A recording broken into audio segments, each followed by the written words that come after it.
Hey guys, my name is Caleb Lewis. I'm from New York in the US, and today I'm going to show you how to add and edit MIDI tracks and software instruments within your digital audio workstation. So for the sake of time, I added a drum loop already. Right now I'm going to add a software instrument. So I'm adding one software instrument, I'm putting stereo outputs, and automatically it's going to open up the library and show me exactly what instruments Logic has to offer. As you can see, Logic provided me with an electric piano to start off with, but I'm going to choose a different electric piano just to show you how I can switch between instruments. Now we have our instrument, so we can start preparing the track to record.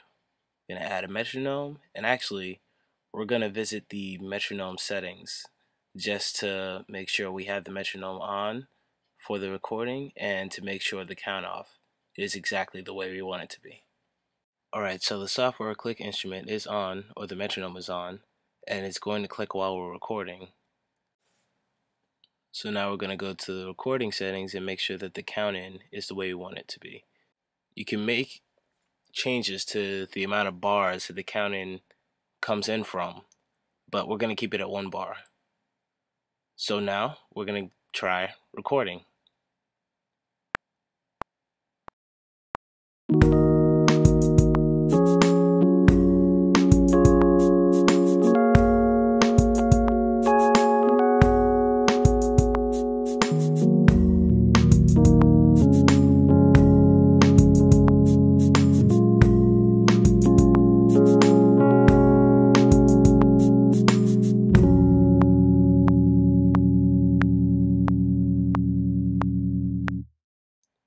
Alright, so I'm done recording, but I didn't really like my performance too much. So I'm going to change it using quantization, which basically means I'm going to change my recording to make it a little more on time.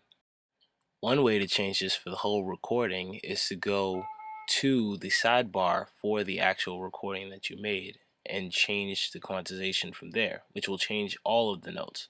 Or you can select some notes within the piano roll editing and change it from there. So I'm going to select all the notes and try it the second way by making sure every note starts on the 16th. Or rather, let's try the 32nd.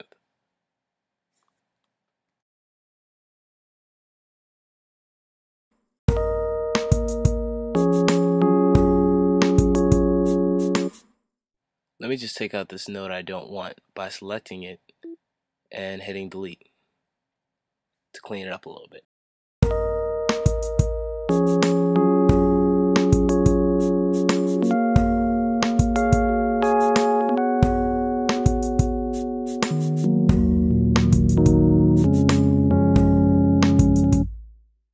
Alright, one last edit, I promise. I'm going to select these notes right here and change them to 16th to kind of clean them up a little bit.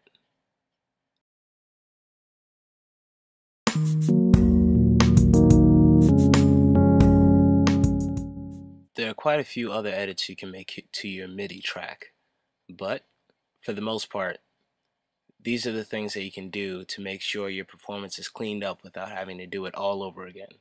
And that's pretty much why I love MIDI tracks.